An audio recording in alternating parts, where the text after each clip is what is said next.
Stand up for yourself, and I'll back you up. Don't solve themselves. I'll tell you what, instead of would or could, I think you should draw a line in the sand and stand your ground. It's for your own good.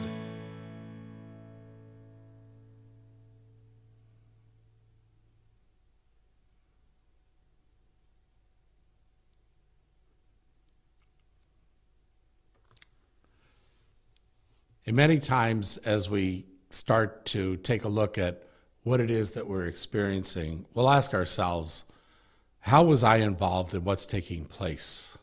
Hello, my name is Roy Poyan, and I'm the host today for The Voice of Families in Addiction, and I'm the founder of Families Impacted by Opioids. What we're going to review today is the topic of enabling.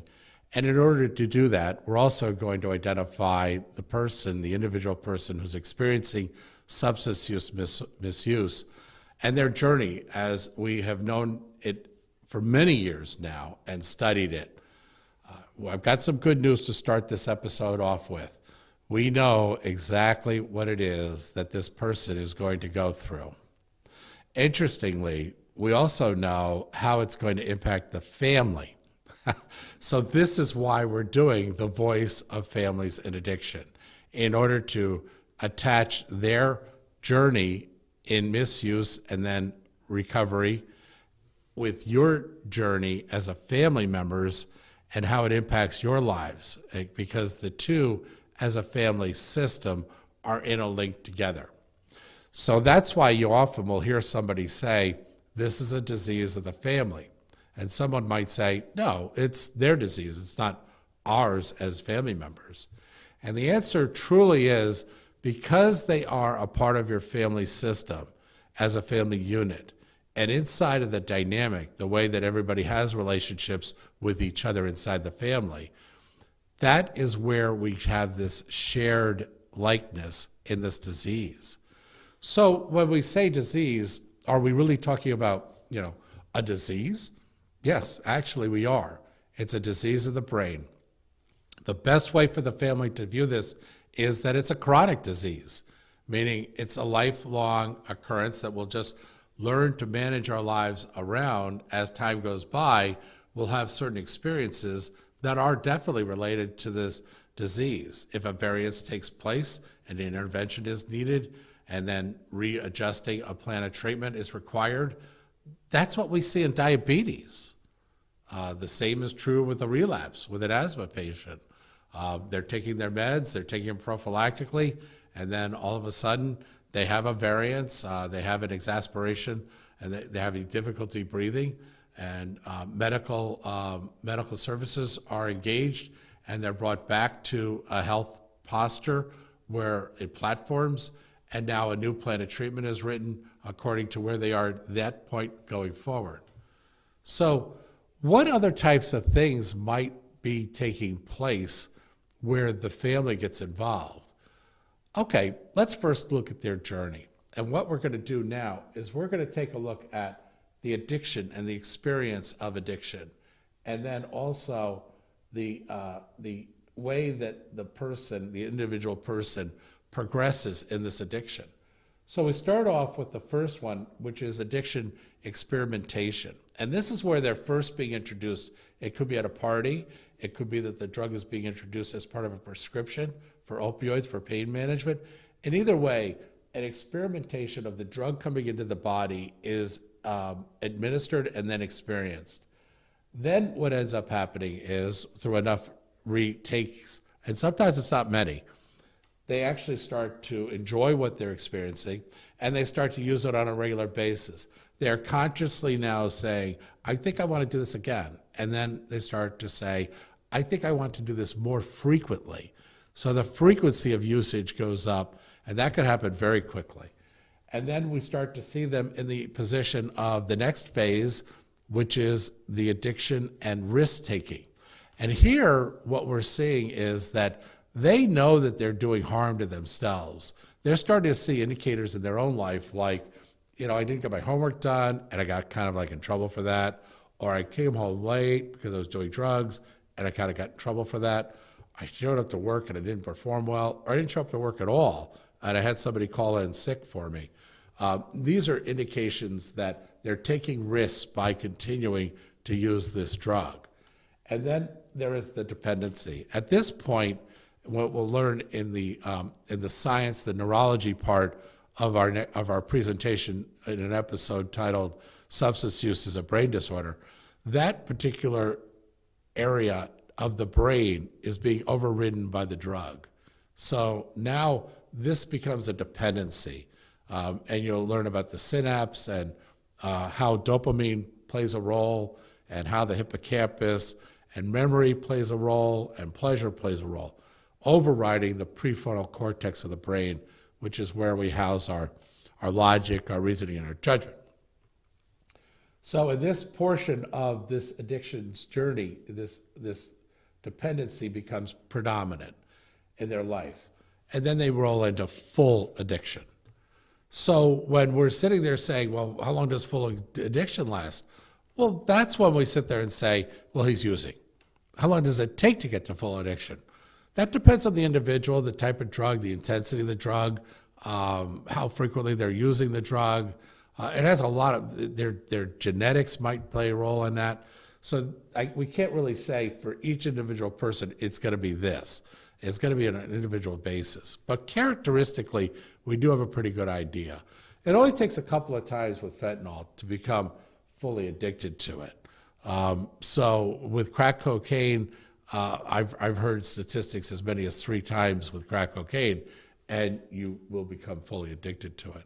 But I have to, not being in the medical community, defer to them in terms of what do the clinical papers tell us, if that's of interest for you to know. Then what we do is we somehow, this person, or we participate with this person in some type of intervention, meaning we're intervening, and we're helping them to see that they should move into detox.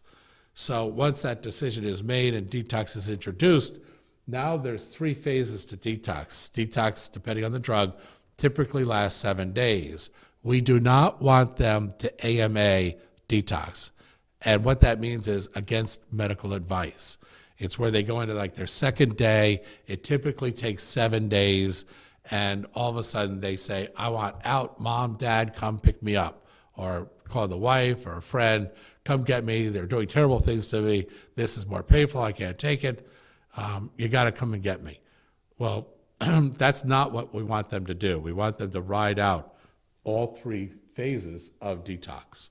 So after successfully completing detox, of which phase 1 is a lot of physical symptoms are presented, sweating, really severe muscle aches and pain. It almost feels like they're breaking their bones in terms of the intensity.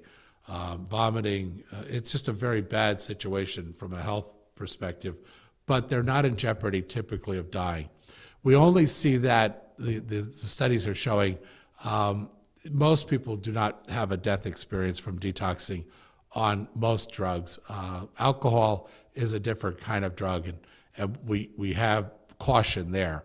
So detox and alcohol is a little bit different is what we're saying.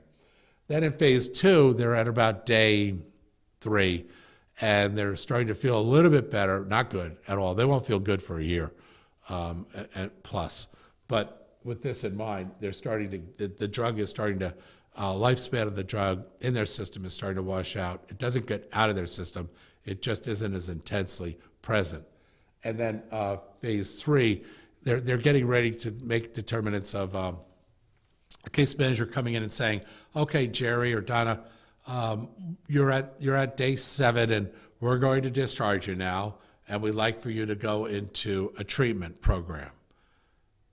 Well, boy, I can't begin to tell you how many times we see this person say, nope, I'm done, I'm through detox, I'm better, I'll just go home and figure this out myself. Bad move. This is a bridge that we really want to see the family support the person and let them know that in day 7, you really have to stay with and go into a treatment program. because that's where they're going to learn the coping skills. That's where they're going to learn cognitive behavioral, meaning the way they think things through. And that's where they're going to learn other types of techniques in terms of dialectic behavioral therapy, mindfulness, how to manage their social life, how to get a schedule going and get into a clean environment that's going to be conducive to successful lifelong recovery. So with that in mind, getting to the treatment center is quintessential. It's the reason that we do detox. You cannot go from fully addicted into a treatment center. You have to go through detox, if you didn't already know that. Then at the end of the IOP, let's say it's an intensive outpatient, it could be that they come in into a residential program for 30 days, typically is what we see. There's a partial hospitalization program, what they've referred to as a PHP, and then there's also an IOP. And in the IOP, we find intensive outpatient that they'll show up maybe 4 times a week for maybe 3 hours. In this way that they can still have a job, they can still go home. They're not living at the treatment center itself, but they're visiting it. They're going into group therapy and possibly once a week, individual therapy. That's your typical IOP program, and it typically lasts around 18 weeks. Don't hold us to that, but talk with the treatment center about what their program involves. It's also dependent upon what managed care will pay. In certain cases, your loved one may not be ready to be discharged, and if managed care is not going to carry the bill, that's the point that you may have to do out-of-pocket expense to carry them on for another couple of weeks. Your clinicians, your social worker, your drug counselors will advise you on that as that date and time gets closer together. If the treatment center ever asks you as a family to come in and meet with them, do it. Don't delay. Welcome it. Participate in it. Do exactly what they tell you to do, because they know what this person needs, and they've seen when it's done how successful it can be. They're not saying these recommendations to you to make themselves look good or informed. They're doing it because it really makes a difference in your loved one's life, which means it's going to make a difference in your life too. So now an aftercare program. Well, good. We're getting used to some of these vocabularies. Remember, this is the journey. Make no mistake about it. It's not any different. It's the same for everybody. And in that case, they may go from detox right back to full addiction. So we do see a looping that takes place in terms of they go backwards. But in this case, we don't really often see them go from full addiction to full recovery, okay? And they leave out the detox, the treatment center, and the aftercare. The averages state that really doesn't happen very often successfully. I'm not suggesting that they don't try to do that. We see that a lot. But the outcome is typically, it ends up looping themselves back to, they went back to full addiction from a relapse, and now they've got to make the decision about doing the detox 3 stages, treatment center, and then aftercare program. What is an aftercare program? Well, they're out of the IOP, and now managed care is not paying for them. And guess what? All of these services drop off a cliff. You're more or less free-falling. And I know that sounds really dramatic, and it's not an accurate terminology and visual description, but in a sense that you don't have all the support that you had when you were at the treatment center, that much is true. Now, in today's world, the treatment centers have expanded their services, and in a very good way for our communities, have extended this into what's known as an aftercare program so that they do stay engaged. They are getting monitored to a certain degree, not as intensely as they did when managed care was paying for this person to be in a treatment program. But this program for aftercare, we're starting to see more and more managed care payers pay for that, which is a great news for all of us. So that could last up to a year, year and a half in the aftercare program. And typically it's them getting together and doing things together that show how to exercise a social sphere with people that are of like-minded and like journey, so that they can share their familiar stories in the struggles of successful recovery. These struggles are intense in the beginning, and that's why we've got 3 phases to recovery. Notice that the 3 phases are very delineated. in terms of, in the beginning, it's all about abstinence and sobriety, okay? And that lasts for about 2 years. Well, Roy, what does that mean? That means everything that the family does, everything that they do, needs to be focused on the topic of sobriety and abstinence. And with that in mind, we're not revisiting things like, oh, when you were an addict, you did this. That's not going to be helpful, okay? Try not to take them back to where they were when they were that. Keep them in the mindsets and the mindfulness of, this is where you are now, and you're doing good, and here are the things that I've seen, and it's the reason why I'm saying you're doing good. You're doing good because you're doing this. You're doing the good because you're doing that. You're doing good because you're doing this and that. So that way they constantly get re-cued onto things that are helpful for them, and your feedback is now helpful for them. So when we start to move into recovery phase 2, then we're kind of at about, I think year 3 is about where that begins, and it goes up to year 5. And that's when we're starting to rebuild ourselves, okay? Recovery is really starting to begin. We're getting a little bit out of the woods as to a possible relapse. They're really vulnerable for a relapse from the time that they stop the IOP to about 36, 48 months, and then from there forward, it starts to drop, not dramatically, but if it was a curve, you'd see it start to go down a little, and for that reason, it has a lot to do with their ability to practice and reassociate in their mind their thought life. It has a lot to do with how well they're managing their environment so they're not exposed to triggers. And it has a lot to do with the family and how they're being treated and loved and cared about in terms of social self-esteem and self-identity. So with that in mind, they move to phase 3, and now they're in a place where you'll see them dropping to less than 15% likelihood of recovery. That's at year 5. Did I just say it's going to take us 5 years to get to 15% likelihood of relapse? Yes, that's what has been empirically proven and studied. Remember, this has all been studied. This is real. So to try and say, oh, well, it's not really that way. No, it is, okay? So when it comes to the recovery phase, then you start to look at relapse. Well, I thought we said we were in recovery. Yeah, but we need to be realistic. Relapse is a part of the substance use disorder journey, okay? It doesn't mean a failure. It doesn't mean that they'll never get out of this. We have relapses in diabetes. We have relapses in the treatment plans of congestive heart failure, COPD, and asthma. We have relapses in smoking and weight cessation. Why wouldn't we think we have relapses in substance use disorders? It's a chronic disease. It's a brain disease. And we do. And with that in mind, we as a family need to be understanding of that, accepting of that. And so there are 3 phases to the relapse. Kind of similar, because it seems like everything's in 3s.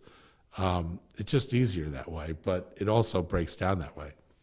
So in the first phase, if they're going to relapse, it could happen like that. Or it could happen over weeks, or it could happen over months.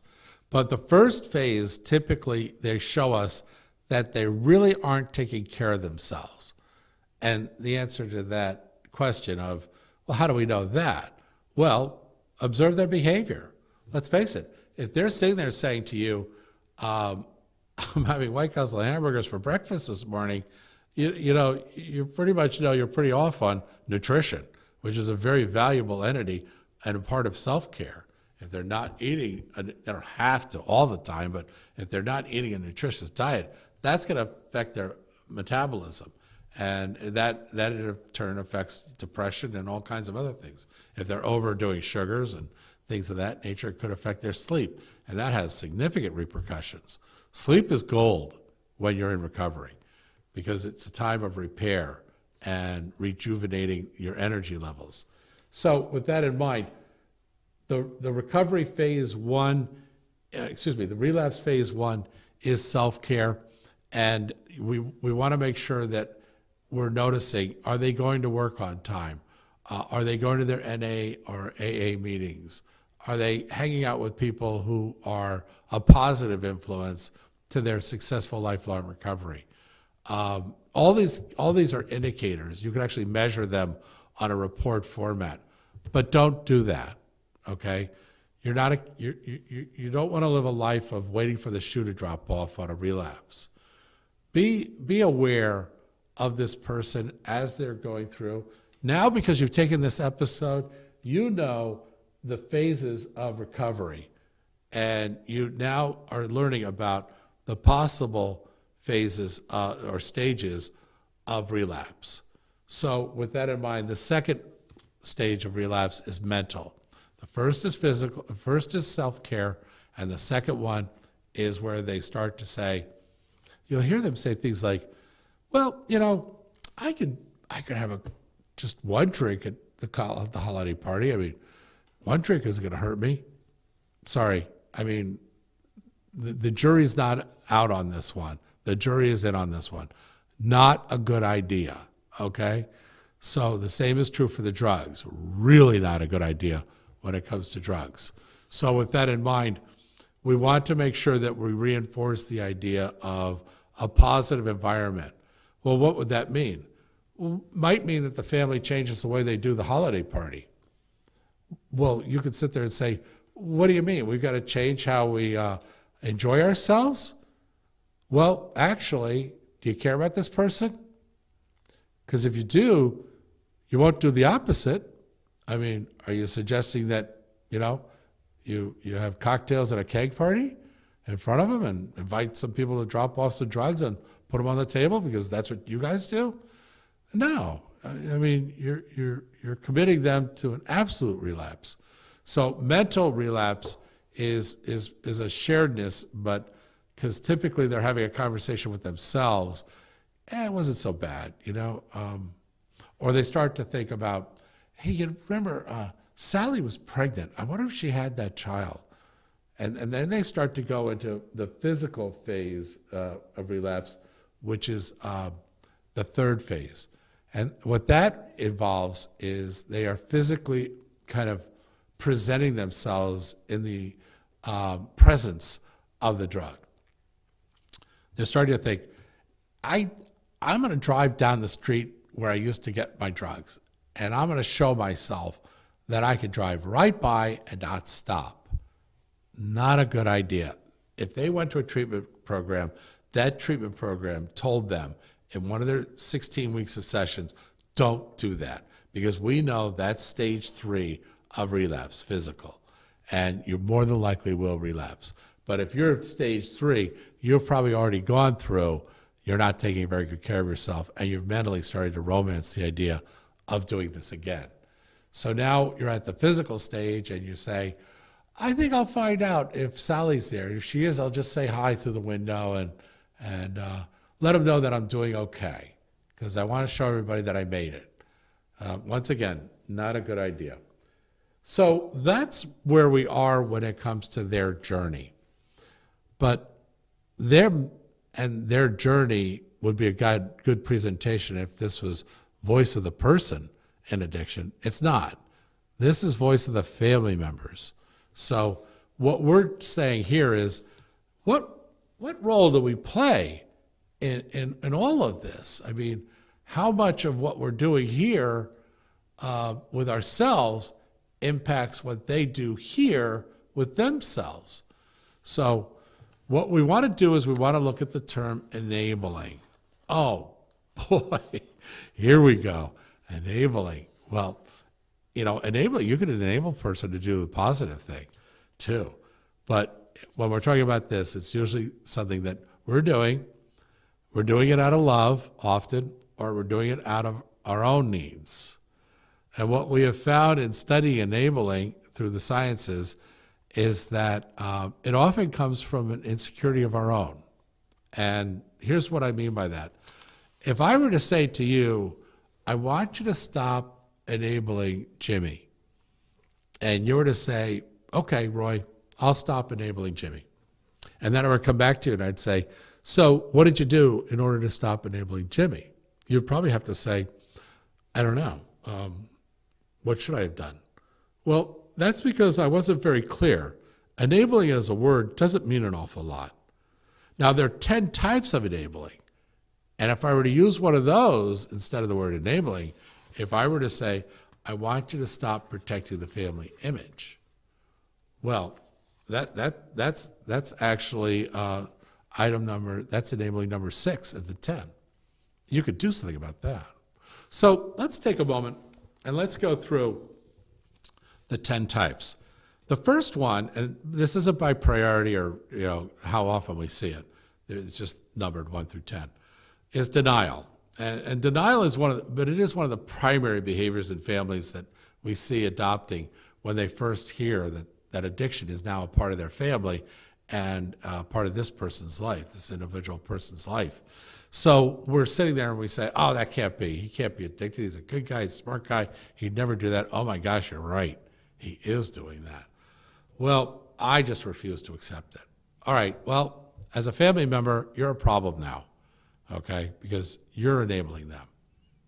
And as long as you're in the family system and a part of the family dynamic, meaning he's got some exposure to you or you've got exposure to others, you're not helping, you're hurting. And you need to find out a way to get out of denial. That's your job as a family member. If creating an environment for successful lifelong recovery is what you're doing to express your love for the family, yourself, and for this person, then that's your job. That means you probably have to go see a counselor or a coach or somebody to figure out, why am I in denial? What do I need to do to get out of denial? So the next one is justification. And we see this quite often, where somebody sits there and said, John works very hard, and I don't see any problem with him coming home at night and having a few drinks. He's at home, he's not going to hurt anybody, and it's his way of relaxing. You're enabling, okay?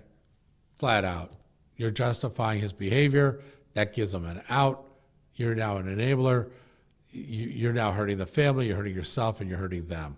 So you'll need to get together with a therapist or a coach or a drug coach and figure out for yourself, this is your work, your contribution to the dynamic of the family. It is your responsibility. And believe it or not, whether you want to admit it or not, in this program, we're holding you accountable to that. If you're justifying, you need to stop it immediately. And that means you might need to immediately go figure out how to stop it. And God bless you for doing that. It really does mean that you care about yourself and the people around you. So the third one is allowance. And what that means is you're allowing them to take the substance in your presence or in a place that you control. So somebody might sit there and say, you know what, I'd rather they do it here than down in a dirty crack house where they might run into an overdose and there's nobody there to help them. I think it's better that they're doing it here at home. Or, I don't mind if my children smoke pot. I mean, after all, at least it's not heroin. That's allowance, it's enabling, and you got to cut that out because that is a really bad one because now you're a participant in their taking the drug. And whereas in denial and justification, it's a little bit more far removed, allowance, you're in their game and you're actually propping them up. So the fourth one is suppressing feelings. Have you kind of noticed that the tone of this conversation that we're having right now seems to be accusatory? And it's not. I just want to make sure that, I put my hands on your shoulders and I shake you a little and say, hey, if we're doing it, we can stop it. And it'd be really good if you did that. It would be a very kind act of you being a caring person if you were to take the time and have the courage and the vulnerability to admit to yourself, yeah, I think I'm doing this and I don't want to. What a stand-up person you'd be. So if you are currently suppressing your feelings, and we see this a lot in mothers, he might get mad. I don't want to, if I bring it up, it's like I'm almost supporting him doing it. We're revisiting it.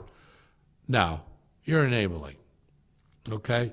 they need to hear, and hopefully you've got, a good dialectic way of communicating your thoughts, but they need to hear the way that you feel about this and think about this and how it's impacting you.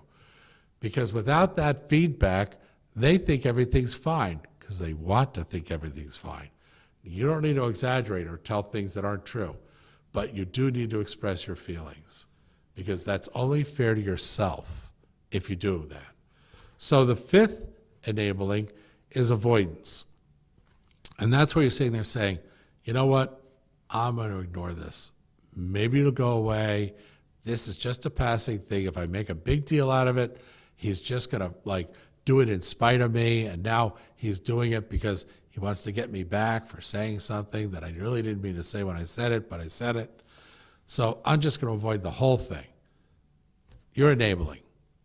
And it's cowardly, but you're enabling.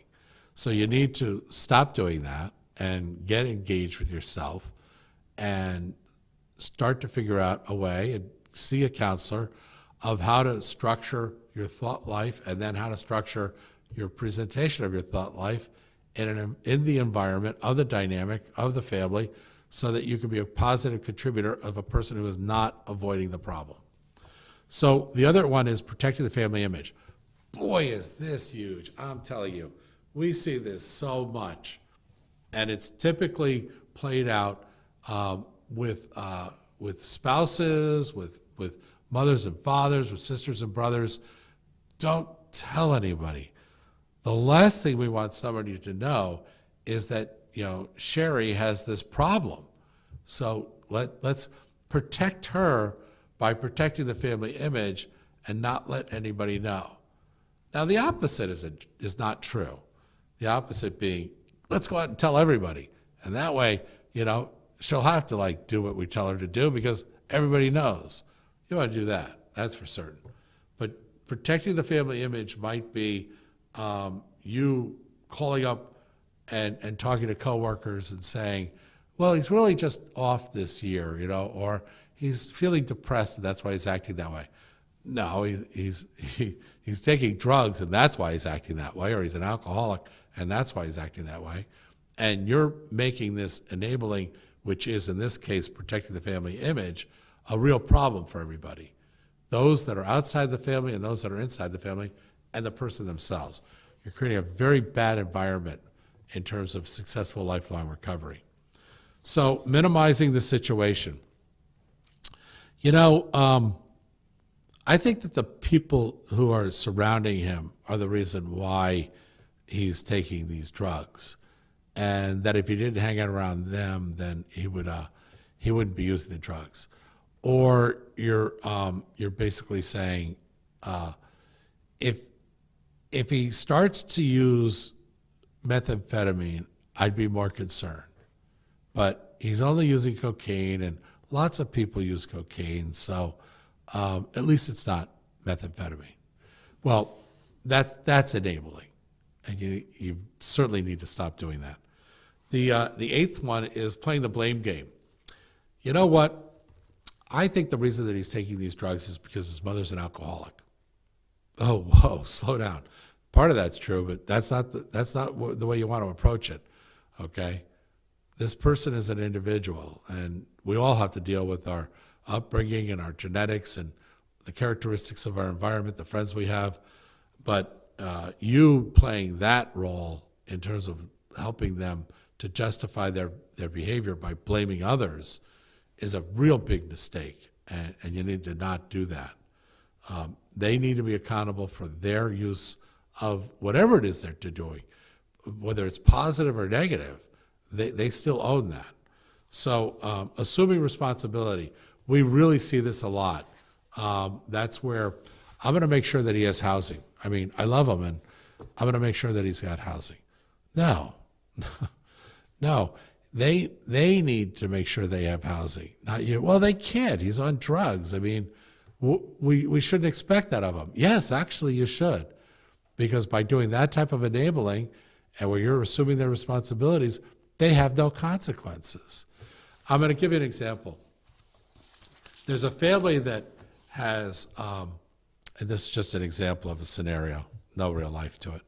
But there's an example of a family that while they were married, their daughter asked them if they would pick up the mortgage so that they would be assured that they would always have housing for them and their children, their two children or 4 children.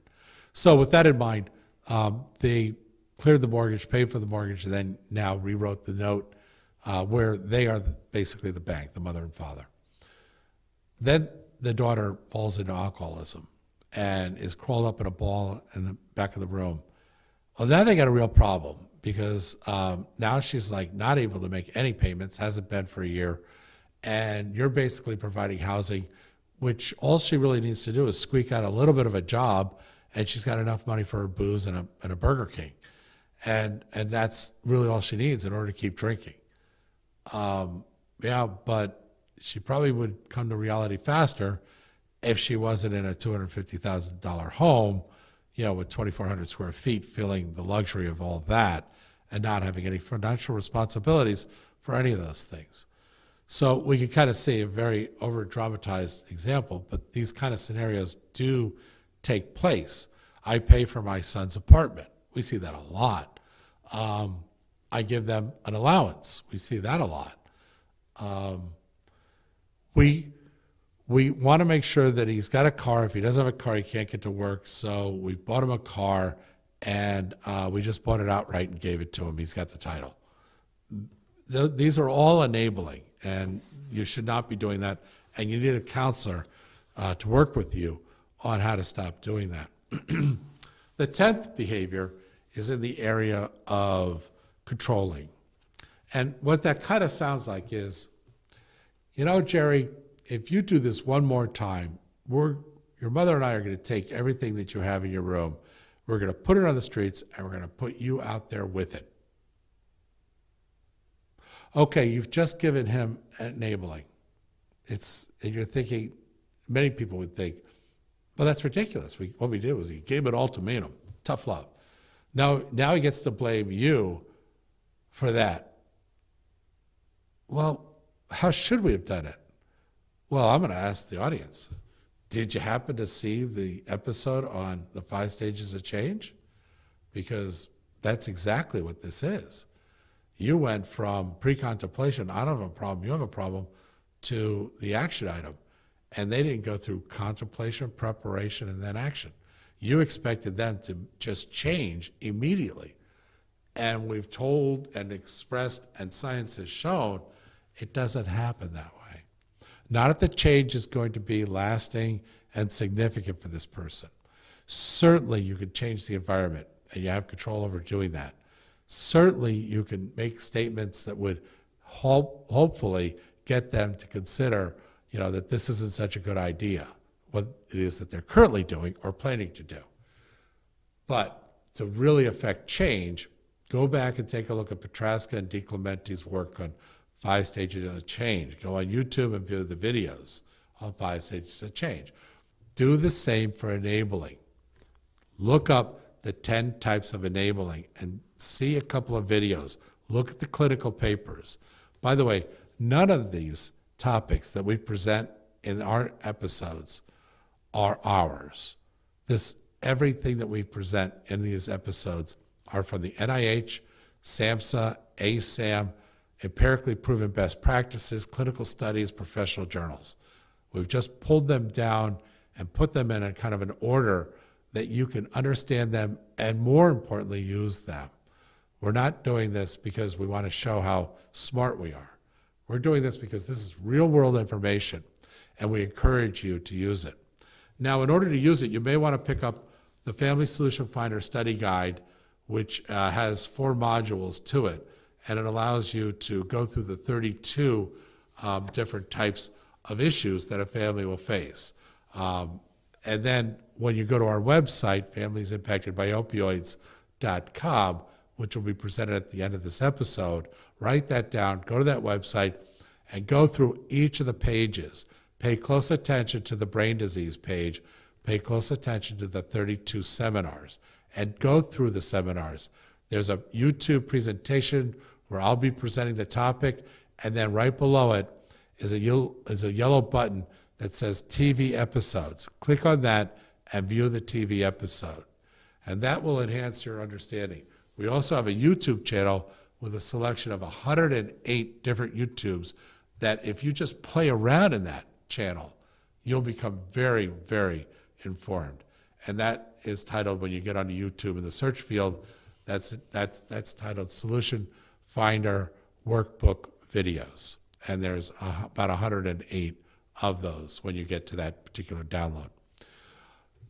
I hope that this information has been of use for you. Call us at any time, 440-385-7605. We'd be happy to get your feedback, your input, make suggestions. We're not a clinical resource for you. Typically, we'll advise you on how to approach people in your community that can provide you with the right level of guidance. I want to thank you very much once again. My name is Roy Poyan, and I want to thank you for taking a look at another episode of The Voice of Families in Addiction.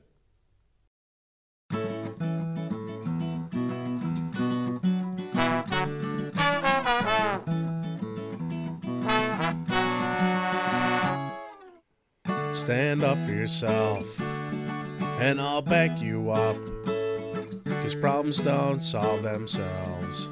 I'll tell you what, instead of would or could, I think you should draw a line in the sand and stand your ground. It's for your own good.